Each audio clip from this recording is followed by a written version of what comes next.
한 대학교 강의실에서 있었던 일입니다. 수업 시간 한 교수님이 강의 중에 주머니에서 20달러 지폐를 꺼내면서 이 20달러를 가지고 싶은 사람이 있으면 손 들어 보십시오라고 이야기하자 강의실에 있는 모든 학생이 조요조요하며 손을 듭니다. 그때에 이 교수님이 말하기를 여러분 중 한 명에게 이 돈을 줄 터인데 그 전에 이 돈을 좀 구겨야겠습니다라고 하며 20달러의 지폐를 구긴 다음 학생들에게 다시금 묻습니다. 아직도 여러분 가운데 이 돈을 가지고 싶은 사람이 있습니까?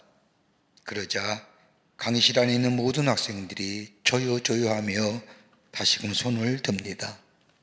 그때 교수님은 그러면 여러분 내가 이렇게 하면 어떨까요? 라고 하면서 돈을 바닥에 떨어뜨린 다음 돈을 발로 밟기 시작하는 겁니다.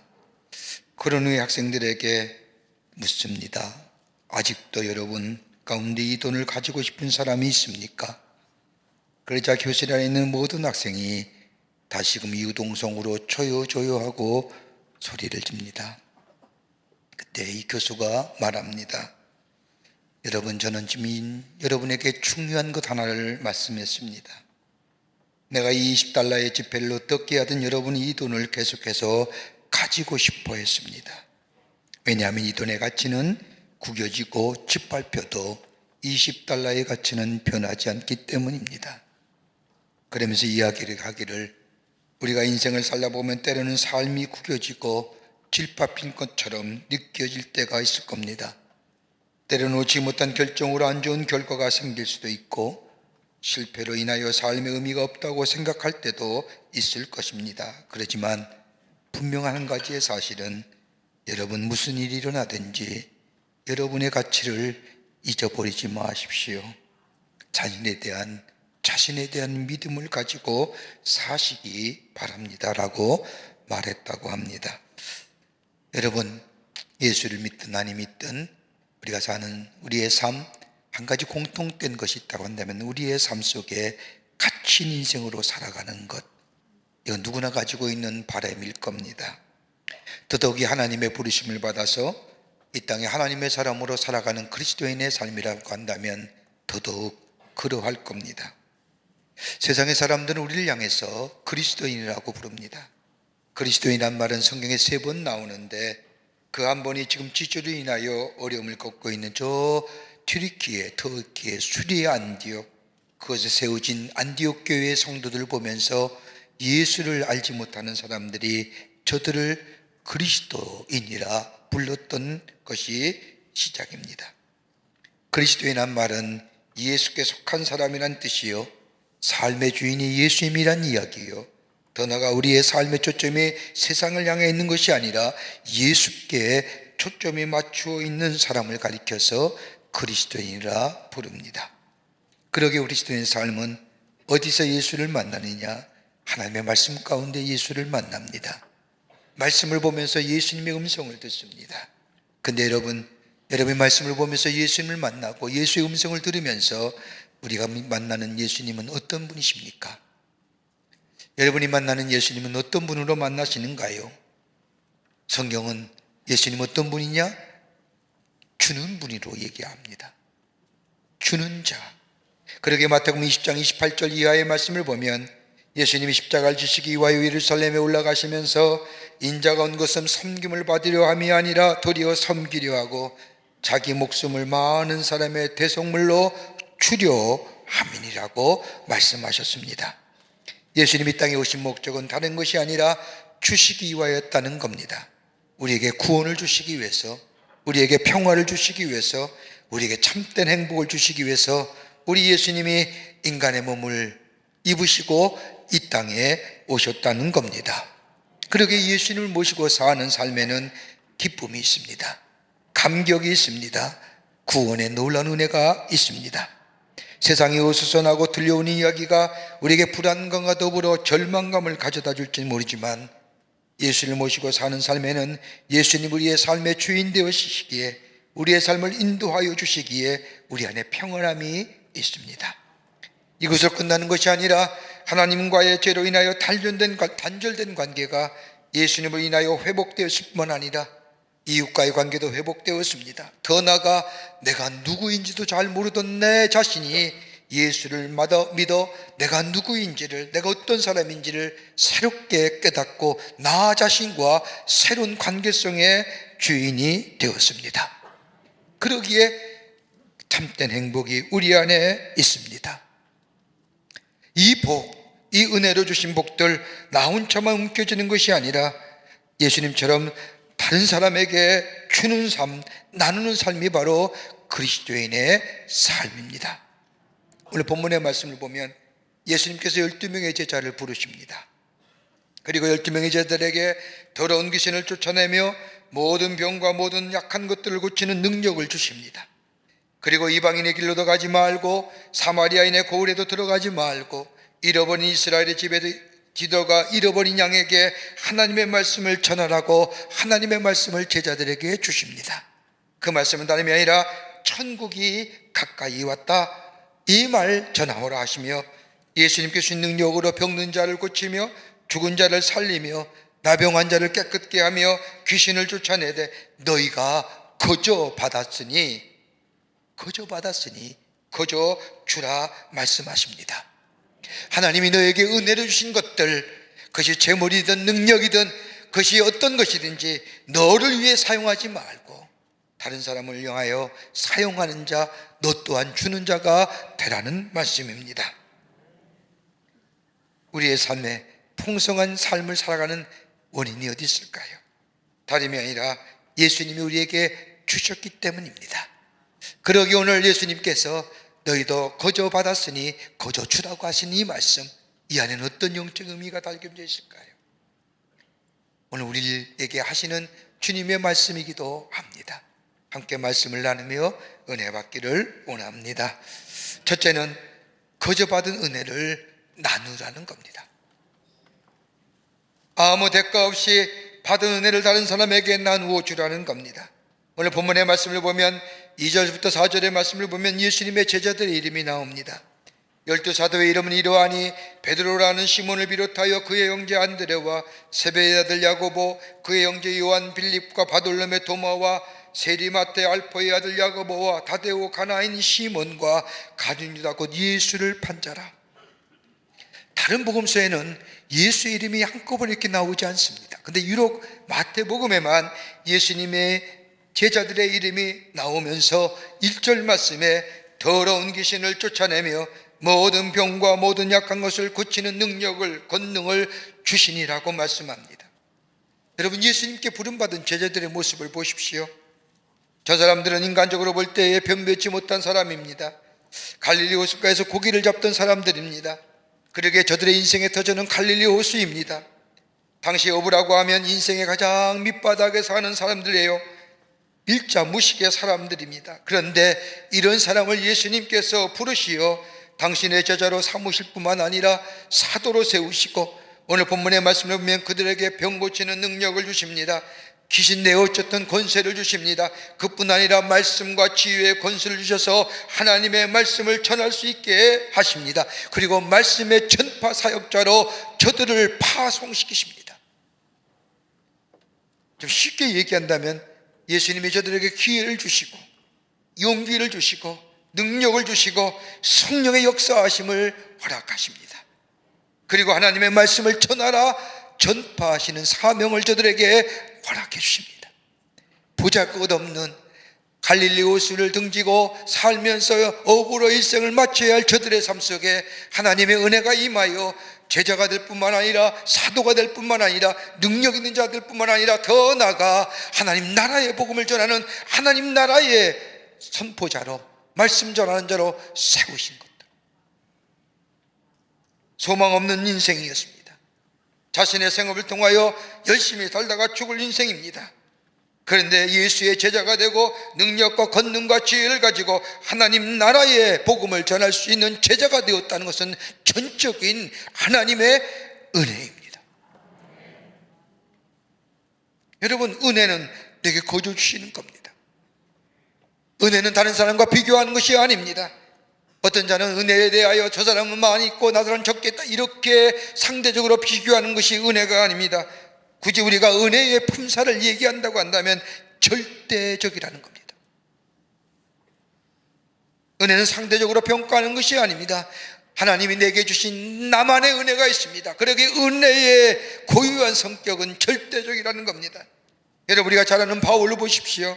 그는 자신의 육체의 가시 때문에 하나님 앞에 엎드려 3번씩이나 간절히 기도합니다. 그때 하나님께서 바울에게 들려주신 기도의 응답은 내 은혜가 내게 족하다라고 하는 겁니다. 은혜의 절대성입니다. 이것이 내게 누릴 은혜라는 겁니다. 그러기에 은혜는 상대적으로 바라보는 것이 아닙니다. 하나님이 우리에게 주신 은혜는 절대적인 것입니다. 나와 같은 사람, 죄로 인하여 영원히 죽어야 할 사람, 전적인 타락된 우리들, 그럼에도 불구하고 우리를 구원하여 주신 하나님의 은혜, 나만의 은혜, 그 은혜에 감사하며 감격하며 사는 삶이 바로 예수 그리스도 안에 사는 그리스도인의 삶입니다. 여러분 가운데 하나님의 부르심에 대한 응답하지 않으려고 얼마나 발버둥치셨습니까? 저는 오늘 장로님의 간증의 이야기를 들으면서 참으로 은혜를 받은 적이 있습니다. 이 장로님이 예수 믿은 지 25년 되었답니다. 그런데 그 장로님께서 자신이 예수 믿은 동기를 말씀해 주시는데 그 자체가 은혜가 됩니다. 이 장로님이 부인되는 권사님이 교회를 다니시는데 우리 교회에 나오십니다. 근데 이 부인이 사는 집이 멀어서 집에 올라오면 긴 시간이 걸리니까 이 아내 되는 권사님께서 자기를 좀 교회에 데려다 달라고 부탁을 해서 사랑하니까 아내를 교회로 운전해서 운전사가 되어서 교회까지 데려다 줍니다. 그러면 아내 되는 권사님은 교회 안에 들어오고 그 장로님 되시는 분은 그때는 뭐 병신도죠. 아무도 모르는 밖에서 기다리는 겁니다. 그렇게 3개월 기다렸다. 웬만하면 들어올만 하죠. 3개월 뭐 했냐 그랬더니 책도 읽고 음악도 듣고 심심하면 드라이브 하면서 심심하면 백화점도 갔다가 교회에 왔는데 백화점 간 겁니다. 근데 가만히 보니까 부인 권사님이 한결같이 교회를 빠지지 않는 거예요. 궁금해요. 도대체 교회 안에 뭐가 있기에 도대체 저 양반이 교회에 들어가서 예배를 드리고 1시간 20분 예배 드리고 나오면서 저렇게 기쁠 수 있을까 궁금한 겁니다. 아내는 먼저 집에 교회에 들여보내고 몰래 슬금이 교회에 들어와 저 뒷자리에 앉았는데 도대체 목사님이 얘기하는데 알 수가 없다는 거예요. 알 수 없지요. 생전 처음 듣는 얘기니까. 그래서 가만히 멍하니 딴 생각하고 있다가 예배를 마치는데 그 예배 가운데 딱 하나 마음에 감동이 오는 게 있답니다. 다름이 아니라 성가대 찬양이었답니다. 찬양 잘 부르세요. 감동되게 부르셔야 돼요. 감동이 아니라 영감 있게 부르셔야 돼요. 그 찬송을 들었는데 마음에 감동이 들어가는 겁니다. 그것 때문에 그 다음 주일도 저 뒷자리에 앉아서 목사님의 예배나 설교가 중요한 것이 아니라 성가대 찬양을 들으면서 큰 감동을 받고 그렇게 마음이 편하다는 겁니다. 노래방에서 노래도 불러보고 소리도 질렀는데 그 평안함과는 비교할 수 없는, 그러면서 시간이 가면 갈수록 점점점 자리가 앞으로 당겨지는 겁니다. 그러다가 6개월 좀 지났는데 어느 분이 자신의 겉면에서 성가대 좀 해보라는 겁니다. 노래를 좋아했기에 성가대에 통하여 감동을 받았기에 세례도 받지 아니하고 그냥 무턱대고 성가대석에 앉은 겁니다.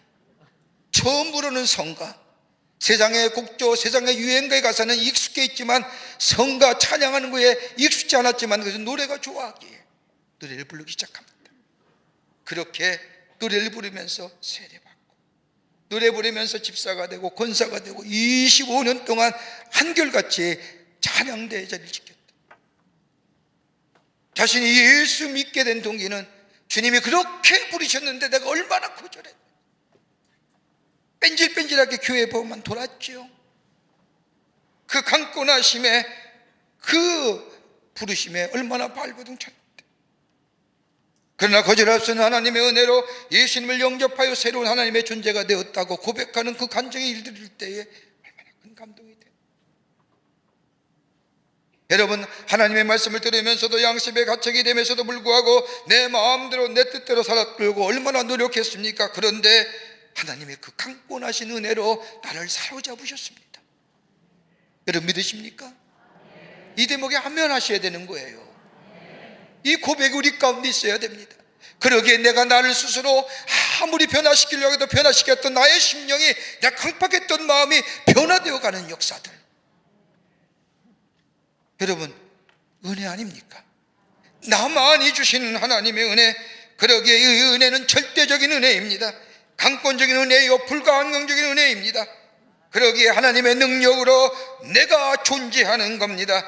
예수 믿는다는 것은 다름이 아니라 은혜를 깨닫고 은혜로 시작되는 것이 바로 예수를 믿는 자의 삶이요, 예수 믿는다는 겁니다. 그러기에 내 삶이 어렵고 힘들다 할지라도 이 하나님의 은혜가 있기에 나를 지키시고 나를 인도시고 보호하시고 부르신 그 하나님의 절대적 은혜가 있기에 늘 감사하며 감격하며 사는 삶, 바로 그것이 그리스도인의 삶이요, 하나님의 백성된 삶의 모습이라는 겁니다. 은혜가 되려고 하면 은혜로 깨달아야 됩니다. 느껴져야 됩니다. 그럴 때 감사가 있고 감격이 있으며 만족이 있으며 내 삶을 하나님 앞에 위임할 수 있는 겁니다. 삼중장애자였던 헬렌 켈러 여사예요. 여러분 잘 아실 겁니다. 눈도 보이지 아니하고 귀도 들리지 아니하고 말도 할 수 없는 불행을 딛고 한평생 살았던 여인입니다. 근데 그는 훌륭하게 많은 일들을 하면서 많은 사람들에게 용기를 주었습니다. 그 마지막 말년에 어떤 기자가 헬렌 켈러를 찾아와서 묻습니다. 당신은 육체적 고통과 함께 평생을 살아왔는데 당신은 하나님을 원망한 적이 없습니까? 이 말을 들은 이 헬렌 켈러 여사가 싱긋 웃으면서 대답하더라는 겁니다. 내가 하나님께로부터 받은 은혜가 얼마나 많은지요. 그 은혜를 헤아리는 것만으로도 시간이 없는데, 그리고 하나님께 감사하는 것도 부족한데 내가 어찌 원망 같은 것을 할 시간이 있겠습니까?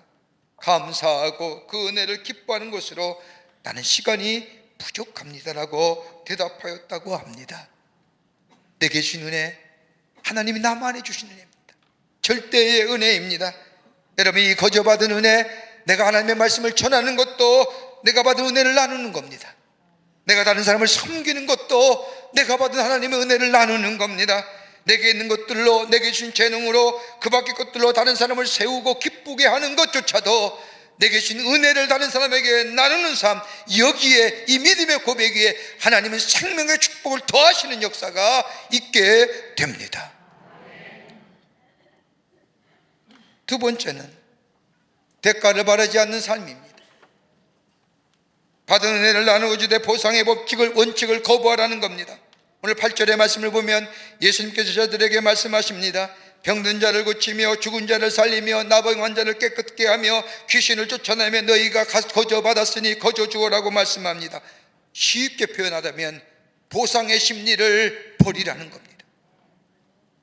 내게 주신 능력들, 오늘 여기 말씀하면 죽은 자를 살리며 병든 자를 고치며 나병 자를 깨끗게 하며 귀신을 쫓아낸 것, 여러분 제자들이 탁월하고 능력과 권세가 있어가 아니라 하나님이 저들에게 그 은혜로 주신 능력 거저받은 겁니다. 이 거저받은 은혜를 나누며 보상의 심리를 갖지 말라는 겁니다. 보상의 심리를 버리라는 겁니다. 거저받았으니 거저주라고 하는 이 예수님의 말씀은 어떤 일을 행하였을지라도 보상을 바라지 말라는 겁니다. 여러분 가만 보십시오. 우리의 삶 누구에도 예외는 없습니다. 우리 마음속에 한국 속에 보상의 심리가 있습니다. 내가 이만큼 일했는데, 내가 이렇게 힘써 땀 흘렸는데. 여러분 세상의 원리는 다분히 보상의 법칙가 존재하지요. 내가 땀 흘린 만큼, 내가 노력한 만큼 열매가 거둬지거나 인정하지 아니하면 거기에 원망과 불편이 생기고 시험 듭니다. 여러분 세상에 땀 흘린 만큼 내게 보상이 있어져야 됩니다. 이걸 가리켜서 수학의 법칙. 여러분 우리 주변에 수학의 법칙에 대한 이야기가 많지 않습니까? 뿌린 대로 거둔다, 돈을 낸 만큼 값어치 한다, 고통이 없어지는 얻어진 것이 없다, 콩 심은 데 콩 나고 팥 심은 데 팥 난다, 결실을 거둘 때가 있다. 여러분 다 수학의 법칙을 얘기하는 거예요. 예수님도 예외 없이 수학의 법칙을 말씀하십니다. 누가복음 6장 38절의 말씀을 보면 주라 그리하면 너에게 줄 것이요 곧 후히 되어 누르고 흔들어 넘치도록 하여 너에게 안겨주시리라. 주라 그리하면 내가 더 많이 주리라. 근데 여러분, 세상의 가치와 영적 세계의 가치가 다른 점이 있습니다. 수학이 똑같이 얻어지는데 세상의 가치는 나만의 만족과 나만의 풍요와 나만의 기쁨을 주는 것이라고 한다면, 영적 세계의 가치는 증폭의 역사가 있습니다. 다른 사람을 향하여 펼쳐나가는 것. 보상의 심리는 나만의 것들입니다. 나만의 만족을 위한 것들입니다. 그러나 영적인 세계에 저 하나님 나라에서 얘기하는 이 추수의 법칙으로 인한 보상의 심리는 나만을 위한 것이 아니라 다른 사람을 향하여 증폭의 역사를 가져오는.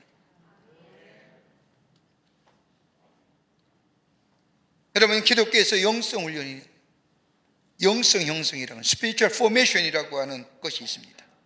영성 형성이라는 것은 예수님을 닮은 선한 사람, 반대로 악한 사람을 형성되어져 가는 과정을 말합니다. 여러분, 가만히 보십시오. 우리가 인생을 살면서 우리의 육체의 씨앗을 뿌릴 때, 그 육체의 씨앗이 정욕적이고 욕심적이고 이기적이고 이런 것들이 우리의 삶 속에 이 육체 욕구에 넘어가 이 씨앗을 뿌릴 때, 이것은 뭐예요? 죄를 짓는다고 하는 거예요. 죄를 지을 때마다 우리의 마음밭에 무엇인가 뿌려지는 겁니다. 그것이 뿌리 내리게 될 때에, 그리고 그것이 자라게 될 때에 결국은 일그러진 본성의 수확이 거두어지는 겁니다. 반대로 성령에 관해서 영의 세계도 같은 법칙입니다. 성령께서는 씨와 성령 안에서 행하라고 말씀하십니다. 즉, 우리의 속사람이 하나님과 영과 깊게 연결되어 주께서 말씀하시는 대로 우리의 몸과 마음에 자원을 투자하게 될 때에 우리 중심의 깊은 곳에 무엇인가 심는 겁니다. 그럴 때에 시간이 지나며 그 뿌리가 내리고 자라게 될 때에 그리스도를 닮은 성령의 열매가 맺어지는 겁니다. 이 열매는 나만의 열매가 아닙니다. 여러분, 가만히 보십시오. 성령의 열매 9가지 열매를 얘기하는 성경에 나타나는 열매를 보면 다분히 다른 사람과 함께 나누는 증폭의 역사를 가져오는 거예요. 여러분, 신경과학자인 저 노날드 웹 박사가 발견한 웹의 법칙이라는 것이 있습니다. 그에 의하면 우리 안에 좋은 것을 생각하고 좋은 것을 행할 때 우리 안에 있는 뇌 속에 있는 기지액 속에 그것이 잠재적으로 의식되어진다는 거예요. 그러면 그 다음에는 선한 일과 선한 행동하는데 더 쉬워진다는 겁니다. 이걸 가리켜서 성경은 뭐라고 얘기해요? 세상은 습관이라고 얘기하지만 성경은 거룩한 습관. 내가 주님을 사랑하는 마음으로, 주님의 뜻을 행하는 마음으로, 주의 말씀 따라 살아가는 삶을 마음으로 내 마음밭에 이것을 심게 될 때 내 뇌의 구조에서는 그 선한 일, 선한 행동이 기억되어지고, 다음번에 또다시 말씀을 보며 선한 일, 선한 행동할 때 그 일이 쉽게 이루어지는 거예요. 이걸 가리켜서 거룩한 습관이라고. 그러기에 유명한 저 찰스 듀그인이라는 사람은 얘기하기를 우리의 선택이 습관이 되고 습관이 인격이 되고 인격이 우리의 미래를 결정합니다. 바울은 갈라디아서 교회 성도들에게 편지하기를 갈라디아 5장 16절의 말씀을 보면 성령을 따라 행하는 자는 육체의 욕심을 이루지 아니하니라. 여러분, 이 말씀은 저 도널드 웹 박사가 얘기하기 2000년 전에 얘기했던 겁니다. 성령을 따라 살면서 우리의 뇌 속에 성령을 따라 행하는 삶, 선한 일, 하나님이 기뻐하신 일을 우리가 행하게 되면 그 다음에 선한 일, 성령을 따라 행하는 일, 하나님을 기쁘시게 하는 일을 더 쉽게, 더 가능케 할 수 있고 아니라, 그로 인해서 우리에게 육체의 욕심을 이길 힘이 생길 뿐만 아니라 우리 안에 성령의 열매가 맺어지게 된다는 겁니다.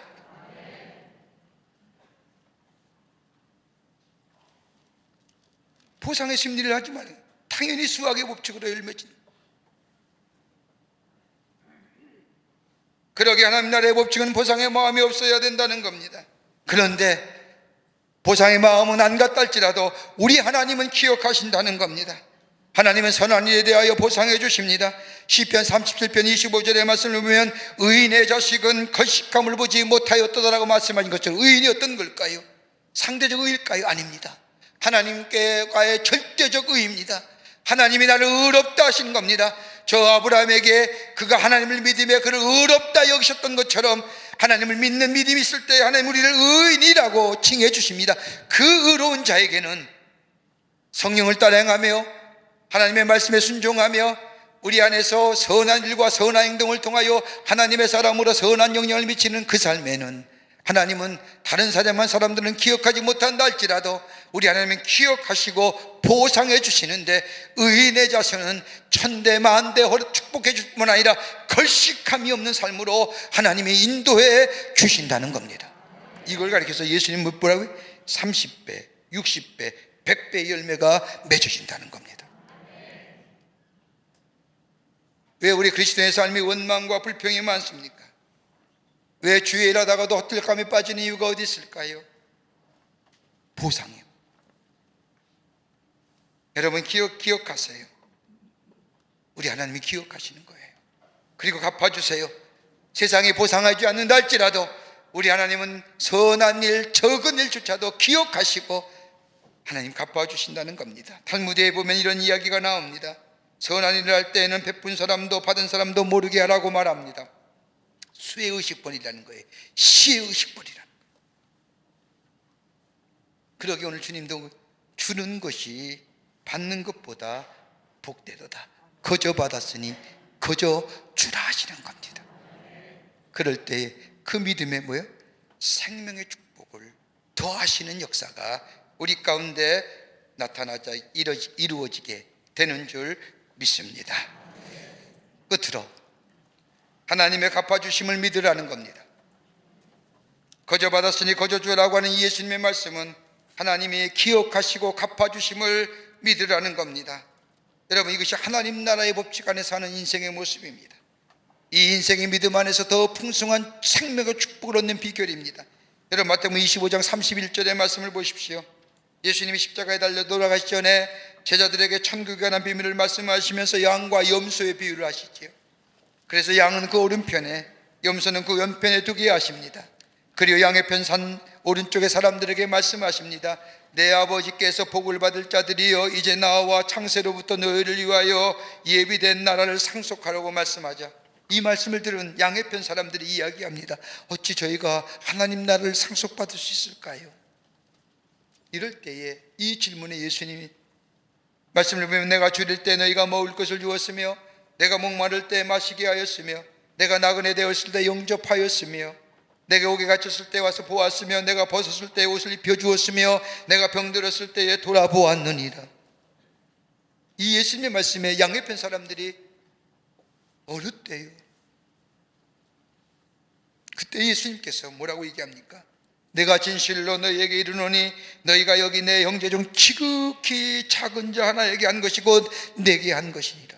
여러분, 여기서 작은 자가 어떤 자일까요? 소외된 자, 고독한 자, 어려움 당한 자, 힘든 자, 괴로워하는 자.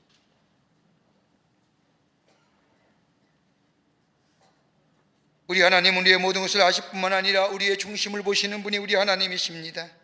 그러기에 작은 선행이라도 우리 주님은 아십니다. 그리고 갚아주시는 분이 우리 하나님이십니다.